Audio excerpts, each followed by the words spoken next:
Bienvenue sur le podcast de nouvelledanse.com. Ici, on parle de danse, de danseurs sans retenue.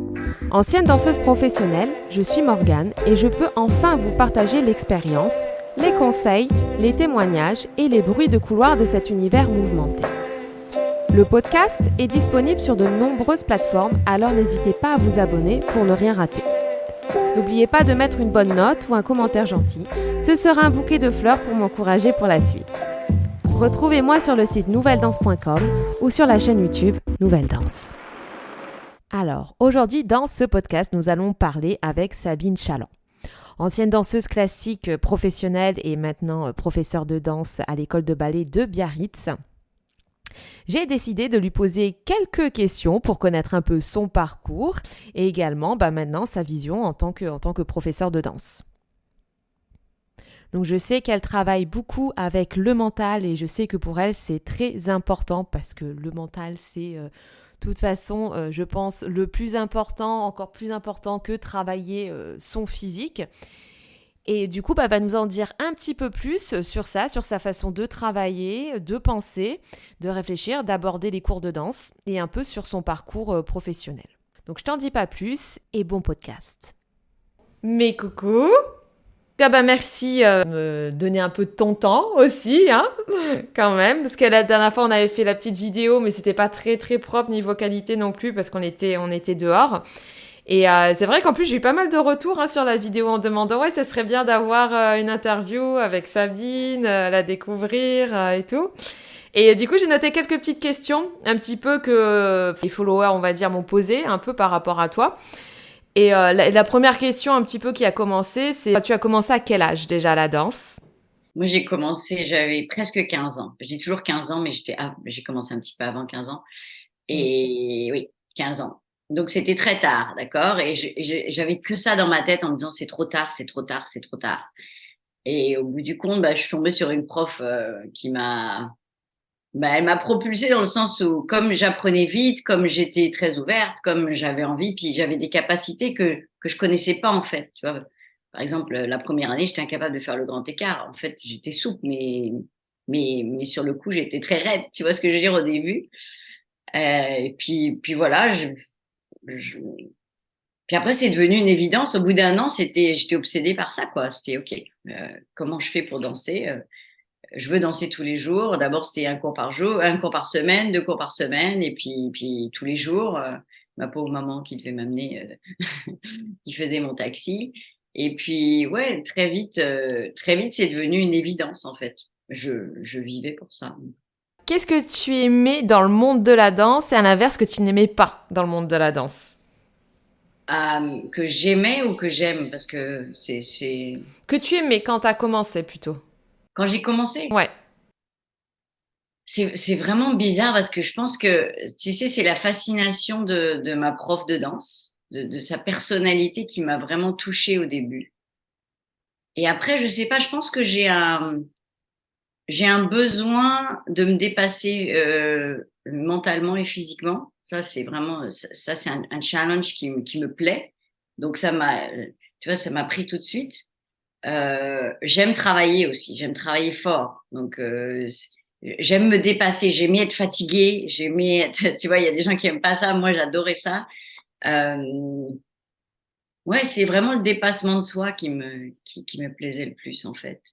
Ce qui me plaisait pas, tu sais, au début, il y avait rien qui me plaisait pas. Moi, j'étais là avec des étoiles dans les yeux à me dire, attends, je veux être sur scène, tu vois. Je regardais les magazines de danse, je regardais toutes les vidéos parce que bon, à l'époque, évidemment, c'était des cassettes VHS, hein. Et même pas, j'avais un V2000, pas une VHS. Tout le monde avait VHS, moi j'avais V2000. Alors c'était la galère pour pouvoir trouver des vidéos. Et ouais, enfin, tu t'accroches à, tu sais, une vidéo de Merle Park qui fait La Belle au bois dormant et tu t'apprends la vidéo par cœur, quoi.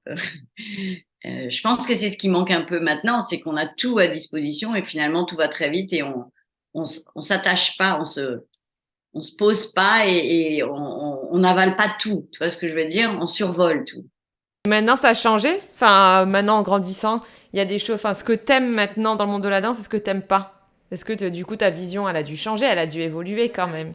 Beaucoup changé. Après avoir fait une carrière quand même assez longue, si tu veux, moi, j'ai toujours aimé la compétition. J'aimais être. J'avais des traits. Enfin, c'est peut-être pas de la compétition, mais c'est de la compétition par rapport à soi-même. En fait, c'est vraiment toujours se dépasser, d'accord, être au top de ce qu'on peut faire soi-même. C'est ça la danse. Ce que j'aimais pas, il y a beaucoup de politique dans la danse, dans le monde de la danse, d'accord. Quand tu es dans une compagnie, et tout, il y a beaucoup d'intrigues quand même. Il y a beaucoup de choses que tu contrôles pas parce que en fait, c'est pas toi qui choisis ce que tu vas danser, c'est toujours quelqu'un qui choisit pour toi, c'est toujours quelqu'un qui a une idée de ce que tu peux faire et ce que tu peux pas faire et qui va te l'imposer en fait, c'est ça. Hein. Parce que la direction artistique, c'est des fois tu as envie de faire quelque chose très très fort et ils vont pas te le donner par exemple. Ça c'est dur, d'accord? Ou même tu as fait quelque chose et on te l'enlève parce que ben je sais pas pourquoi, t'es vieille, je sais pas, et quelque chose qui te manque, ou alors ils ont une autre vision.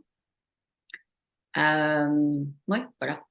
À quel âge tu as senti que tu étais vraiment à ton top niveau danse? 28-30. Ouais, c'est ce qui revient souvent. Ouais, moi c'était mes plus belles années, les plus fortes, et puis t'as tout dans les jambes. T'as la technique que tu as, d'accord, et t'as l'expérience que tu as. Oui, t'es vraiment au top. Après, tu commences à avoir des incertitudes, tu vois ce que je veux dire. Après, si tu veux avoir un bébé, tu as la tête un peu ailleurs. Si tu veux faire des choses comme ça, c'est plus compliqué, quoi. Et puis après 30 ans, bah, tu fais plus ou moins partie de la vieille génération quand même. Et ça, c'est dur parce que tu es vraiment au top de ta forme. T'es dans ta resplendissance. Mais tout le monde ne le voit pas comme ça, tu vois. T'es rentrée à quel âge dans la compagnie, dans ta première compagnie, t'avais quel âge? J'avais 20 ans. 20 ans. Ouais. Ouais, ouais, t'es rentrée tout de suite à 20 ans. Oui, je me sens, tu m'avais dit que tu avais eu un contrat d'apprenti, c'est ça? Ouais, juste avant d'aller en Russie, j'ai passé l'audition et j'ai eu un contrat, oui, Avec le coach, tout de suite. élève. Attends, il y avait élève et il y a 2 années. Apprenti. Non, c'est pas, non, il y a élève, c'est le premier. Et le deuxième, je me rappelle plus le nom. Enfin bref, il y a 2 ans avant de rentrer dans le corps de ballet et d'être, eh ben, en CDI, comme on dirait en France, quoi. Ouais, c'était tout de suite le Dutch ballet, ouais. Oui. Ouais. Après, avant ça, j'étais rentrée dans la compagnie du Ballet du Louvre. C'était une petite compagnie qui avait été créée par une fille de l'Opéra de Paris qui était mariée avec un milliardaire et qui avait créé cette compagnie. Et ça n'avait pas duré très longtemps, ça avait duré 2, 3 ans. Mais au début, ils avaient fait euh, des tournées de Gisèle, de Paquita, mais dans le monde entier, dans les îles aussi. Ils faisaient venir tous les journalistes, tu sais, en première classe, dans des hôtels pas possibles. Bref, ils ont claqué un fric pas possible. Il y avait Guillaume qui venait danser, Nourieff, Pietra Gala, tous ces gens avec des noms pas possibles, si tu veux. Puis, mais il y avait le petit corps de ballet. Donc moi, j'étais pas là au début, mais j'ai fait les derniers spectacles avec eux. C'est comme ça que ben, finalement, je suis partie de mon école, j'ai auditionné. Et j'ai pu rentrer là. Et après, je suis partie en Russie, tu vois. Donc, c'est un peu compliqué, mon histoire, c'est tout. Bon, c'est souvent le monde de la danse, ce sont les danseuses, on a pas mal voyagé, hein. Ouais, donc j'ai fait presque 6 mois avec eux, mais tu vois, c'était des spectacles, t'es payé au spectacle. Donc, par exemple, il y avait un spectacle à la Baule, tu répétais pendant un mois avant, et puis après, tu n'avais rien pendant 3 mois, et puis tu recommençais. C'est là que j'ai rencontré ma prof, Caroline Lorca, qui, elle, m'a envoyée en Russie après. Ouais, et du coup, après, t'es partie en Russie. Ouais. Ouais, et ça a pas été le choc quand t'allais en Russie un petit peu? Culture, C'était le choc grave parce qu'en plus moi j'étais la première élève qui est allée là-bas en payant si tu veux parce que tous les gens qui allaient en Russie ils étaient en bourse, ils étaient boursiers, soit ils avaient gagné un concours quelque chose et tout, ils allaient là-bas et ils étaient dans des dortoirs qui étaient dans mais moi ma prof comme elle connaissait beaucoup de gens en Russie, elle connaissait Doudinskaya, ma prof, elle lui a demandé si elle me prendrait, elle m'a prise dans sa classe. Mais moi, j'étais en auditeur libre, en fait. J'étais pas dans l'école. Et j'étais avec des gens, si tu veux. J'habitais dans. Ils m'ont mis dans Enfin, c'était 89, donc c'était la perestroïka, hein, donc c'était tout un monde. C'était post-soviet, mais vraiment tout au début. Donc c'était assez rocambolesque parce que j'ai fait 3 appartements. Je me suis retrouvée dans un appartement avec eux. Comme tu sais, c'est le communisme, c'est quand ils voient qu'il y a un appartement qui est assez grand et ils vont te mettre quelqu'un d'autre dans une pièce, mais qui n'a rien à voir avec ta famille. Ça s'appelle une sasiedka. Donc il y avait une sasiedka qui trouvait que je téléphonais beaucoup trop en Europe, que ça coûtait trop cher. Donc un jour, elle a pris le téléphone, elle l'a mis dans sa pièce, elle l'a enfermé à clé. Donc je pouvais plus téléphoner. Et, et après, comme je suis allée dans sa chambre et j'ai pris le téléphone à nouveau, elle a coupé le fil. Non. En fait, en Russie, à cette époque-là, tu devais appeler d'abord, tu devais réserver ta communication. C'est-à-dire, tu disais, OK, demain, je voudrais réserver à 4h15 pour 20 minutes. Et donc, à 4h15, il faut que les gens à l'autre bout, ils soient aussi. Hein, donc, tu vois ce que je veux dire, c'était assez compliqué. Et à 20 minutes, ils te coupent la conversation. Mais donc elle recevait les notes qui étaient énormes pour eux, tu vois ce que je veux dire, même, bah, pour moi aussi, mais bon, c'était ma seule bouffée d'air vers l'extérieur, donc c'était important. Donc voilà, ça c'est une petite anecdote. Donc c'était dur, oui, c'était dur, mais en même temps, j'ai mangé de la danse parce que j'étais à l'école toute la journée et j'étais au théâtre tous les soirs, avoir des spectacles différents, ça c'était magnifique. Ouais, t'es resté combien de temps en Russie, du coup? Un peu moins d'1 an. Oh, ça a dû être quand même une belle expérience. Ah, c'était génial, ouais, c'était génial. On m'a posé la question aussi, quel était ton point faible en danse, techniquement? Ah, j'en avais beaucoup, des points faibles. Puis on est souvent critique avec nous-mêmes, hein, de toute façon. Hein. Point faible. Euh... Ah, tu me poses une colle parce que tu sais, quand tu es danseuse, tu penses que tous tes points sont faibles. Donc, euh, donc je me suis vraiment entraînée à voir mes points forts pour pouvoir survivre et tracer mais plein de points faibles. Enfin, je veux dire, j'avais pas les extensions que je voulais. Euh... Attends, les points faibles. Comme question, ça, parce que tous mes points étaient faibles. Tu vois ce que je veux dire? C'était pas comme moi je voulais que ce soit, donc c'était faible pour moi. Ouais, et en point fort. Point fort, c'était ma certitude. C'était du genre, il y avait rien qui pouvait j'allais le faire. Ouais, Même t'avais une ça. montagne, j'allais y aller. Hop, je prenais mon sac à dos et je montais la montagne et tout ce qu'on m'a donné, j'ai jamais reculé, jamais. J'ai toujours foncé. Et foncé, et j'avais beaucoup d'énergie. Voilà. Mais justement, là maintenant, ça se complète un petit peu avec la prochaine question. C'est que je sais que tu es très connectée dans tout ce qui est mindset, mental. Et pourquoi et quand as-tu réalisé que cela pouvait t'aider en tant que danseuse? Ben moi, j'ai eu beaucoup de chance, c'est que j'ai jamais questionné mon drive, comment on dit drive en français, c'est Ma façon de... ton élan, ta volonté. Ma volonté, elle était indestructible. Voilà. Et ça, je réalise maintenant que c'était une force énorme. Parce que c'est compliqué à construire, ça. Tu vois ce que je veux dire? Et alors, tu peux travailler sur ton en dehors, tu peux travailler sur tes pirouettes, tu peux travailler sur ça, mais avoir l'envie de le faire, quoi qu'il arrive, c'est plus compliqué. Donc, c'est pour ça que moi, je travaille avec les élèves que j'ai. Je me dis toujours, mais est-ce que tu sais pourquoi tu fais ça? Parce que si tu sais pas pourquoi, mais ça va être l'enfer. Hein. Parce que c'est trop dur. Mais c'est épuisant physiquement, mentalement, moralement, émotionnellement, d'accord? Ça te prend tout ce que tu as. Ça te donne aussi énormément après, mais si tu n'es pas prêt à le faire parce que toi tu le veux, si tu le fais parce que quelqu'un d'autre le veut, par exemple ton prof ou ta mère ou je sais pas quoi, c'est pas possible. Donc avant tout, tu dois savoir pourquoi tu veux le faire. Et une fois que tu sais ça, tu fais ce qu'il y a à faire. Ouais, j'ai vu que tu faisais un atelier Breath Body Mind, détente active. Tu m'avais envoyé le petit lien. Et tu peux nous en dire plus un peu sur ça? Écoute, moi j'ai toujours exploré plein de manières en fait, de te remettre au centre avec toi-même, ok? Parce que en fait, c'est ça qui nous manque le plus. On est tellement sollicité, on est toujours en train de travailler très fort, donc on devient très fatigué, encore une fois, physiquement, mentalement, émotionnellement. Et des fois, on est complètement sorti de soi-même, en fait, quand on fait ça. Et je pense qu'en danse, c'est très, très, et surtout en danse parce que on a cette vision, puis il faut être la petite ballerine parfaite ou le petit danseur, faut obéir à tout le monde, il faut faire ce qu'il faut et tout. Et ben, c'est vachement important de revenir à soi-même et de savoir comment le faire. Et la respiration, bah, c'est une des façons les plus faciles, hein, d'accord, parce que on est obligé de respirer. Mais souvent, on oublie de respirer, alors que c'est quand même vital.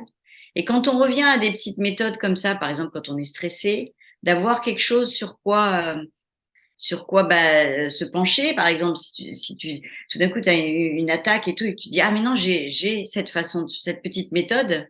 Et si tu le fais tous les jours, en fait, c'est ça. Moi, le but, c'est ça, d'apprendre quelque chose qui est facile et qui est super efficace.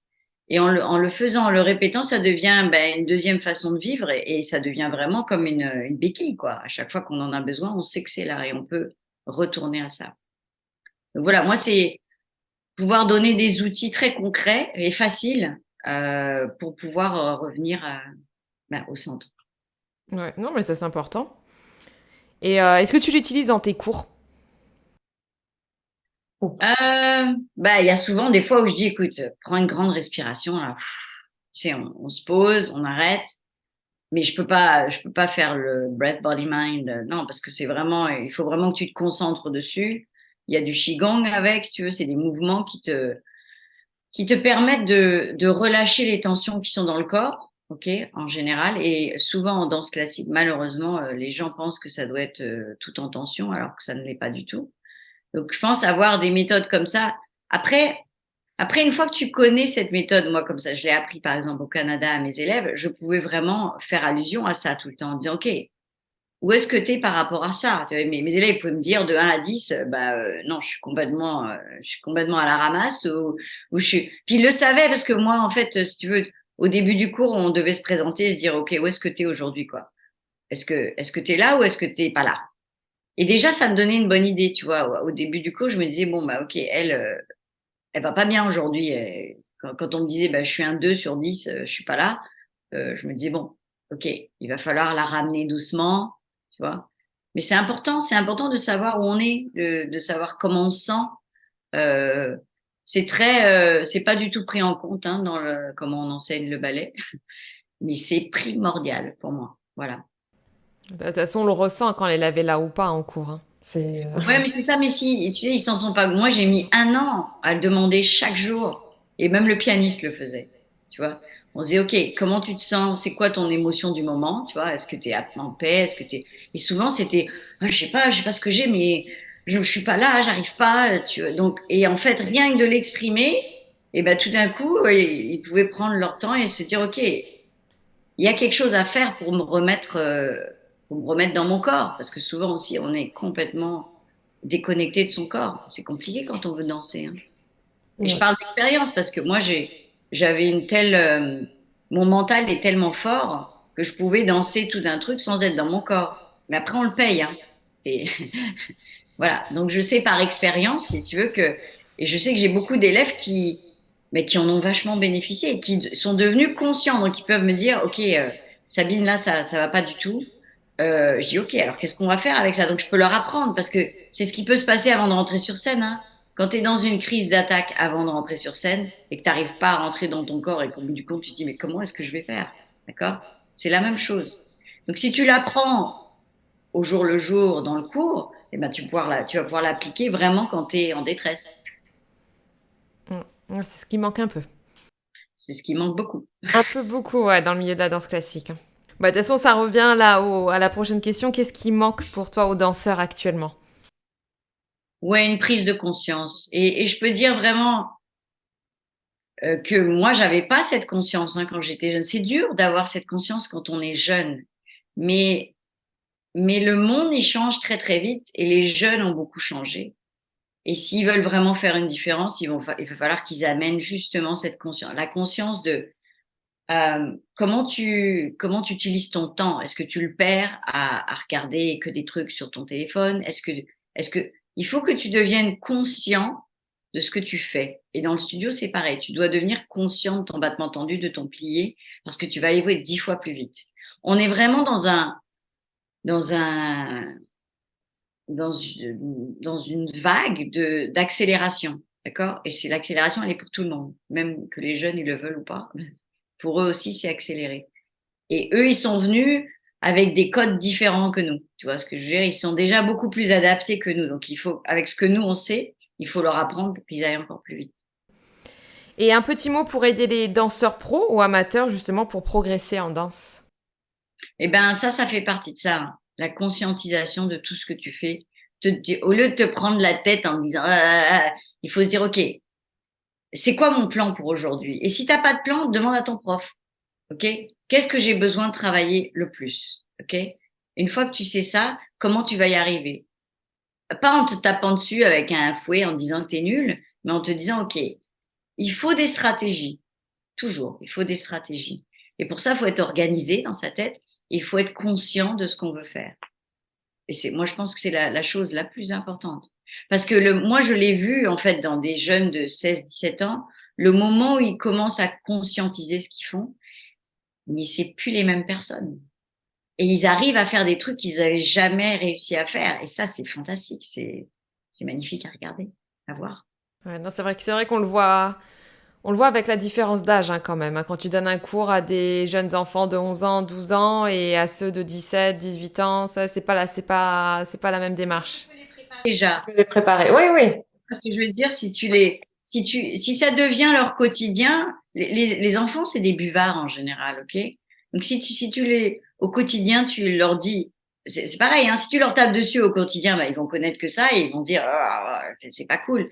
Mais si tu leur amènes des concepts qui au début, ils vont se dire, c'est quoi ce truc-là? Mais qu'au bout du compte, ils vont se dire, ah, mais ouais, attends, quand je fais ça, ça va beaucoup mieux, je me sens mieux, je suis plus ouverte, je suis moins stressée, j'arrive plus à sauter, j'arrive plus à tourner, tu vois, j'apprends plus vite. Tout ça, c'est des petites choses, hein. Il faut pas, ça doit pas être des pas de géant. Moi, je dis, les meilleurs pas, c'est des mini pas. Ouais. Tu fais une constatation un jour et tu dis, ah tiens, ça, c'est intéressant parce que ça marche, ça me plaît. Et puis, t'en fais une autre, et puis t'en fais une autre. Et puis, c'est comme ça qu'on avance, on fait des kilomètres, hein. C'est pas en voulant faire un pas de géant et puis après, t'es tellement essoufflé que tu dois t'arrêter pendant 3 heures. Non, c'est des tout petits pas. One step at a time. Ouais, non, mais c'est ça en plus, c'est totalement ça. Après, c'est difficile parce que souvent ils sont assez d'impatience, parce que souvent tu veux faire vite, apprendre vite, etc. Et ce que je leur dis aussi, c'est petit à petit. Puis après, c'est des caps qu'on franchit des fois, hop. Exactement. Puis c'est bien d'avoir de l'ambition, d'accord? Mais l'ambition, il faut que tu saches aussi l'utiliser dans le sens où tu as du travail de fond à faire et tu peux pas l'éviter ça. C'est pour ça que je dis, une fois que tu sais pourquoi tu danses, eh ben, tu poses plus de questions, tu dis, OK, je sais pas faire de pirouette, comment est-ce que je vais faire? Moi, je vais travailler mon retiré, je vais travailler mes relevés, je vais travailler d'être sur mon équilibre, je vais travailler ma tête pour qu'elle tourne. Tu vas faire tous ces petits travaux tout autour et à la fin, tu auras tes 2 pirouettes. Puis c'est tout, ou 3, ou 4. Ou 5. Non, mais à chaque fois, il faut savoir décomposer. Et les gamins maintenant, enfin, je le vois, même les petits, c'est pas amusant, mais c'est amusant parce que tu sais pourquoi tu le fais. Mais non, je suis désolée, faire une barre en profondeur, en tenant les jambes, en étant sur demi-pointe, en étant en dehors, c'est pas ce qu'il y a de plus amusant. Mais moi, j'ai toujours pris mon pied à le faire, donc voilà. Non, mais parce que c'est la nouvelle génération, parce que de toute façon, on le voit dans tout, et on le constate, il y a plus ce plaisir de l'effort pour arriver. Enfin, même moi, je me souviens quand j'étais petite, finalement, je prenais beaucoup plus d'efforts, enfin, de plaisir à faire tout ce parcours, tu sais, pour arriver à mon point B, on va dire, que l'avoir tout de suite. En fait, tu vois, j'étais contente, satisfaite une fois que je l'avais parce que j'avais fait tout ce travail-là, tu vois, le fait d'avoir transpiré, d'être fatiguée, d'avoir réussi, d'avoir compris. Maintenant, non, enfin, la nouvelle génération, tu le sais, c'est tout de suite, l'avoir tout de suite, immédiatement. Il y a plus plaisir là de travail, tu sais, de... Faut le réintroduire, je pense ils sont briefés comme ça, hein. Et tu sais, en danse, c'est pareil, quand tu prépares un rôle important, par exemple, toute la préparation, mais c'est magique. Tu sais, c'est cette espèce de build-up, là, quand tu prépares, tu te construis, t'arrives pas, puis Et puis, tu as tous, je sais pas, si tu fais par exemple Roméo et Juliette, t'as 2 mois et demi de préparation, mais c'est divin, tu vois. Et pourtant, c'est dur, hein, parce qu'il y a plein de trucs qui marchent pas. T'es fatigué, tu dois faire tes répètes quand t'en as pas forcément envie et tout. Tout ça, ça rentre en compte quand tu sais pourquoi tu le fais, mais après c'est magique. C'est pour ça que la question la plus importante à se poser. Pourquoi est-ce que tu veux danser? Est-ce que ça te prend aux tripes? Est-ce que tu es prêt à tout pour pouvoir danser? Ou est-ce que tu veux que ça te tombe sur ton assiette comme ça? Bah, si tu veux que ça te tombe sur ton assiette, ça va être plus compliqué. Non, mais c'est ça en plus. Hein. C'est une question bête, mais qu'il faut toujours se poser. Et ouais, non, mais c'est vrai. Et là, si tu t'aperçois de la réponse souvent des danseurs, des élèves, quand ils te font bon. Et tu vois ceux vraiment qui te disent bah, je vis pour danser ou je veux y arriver, quoi. Je veux être dans une compagnie et je veux voyager.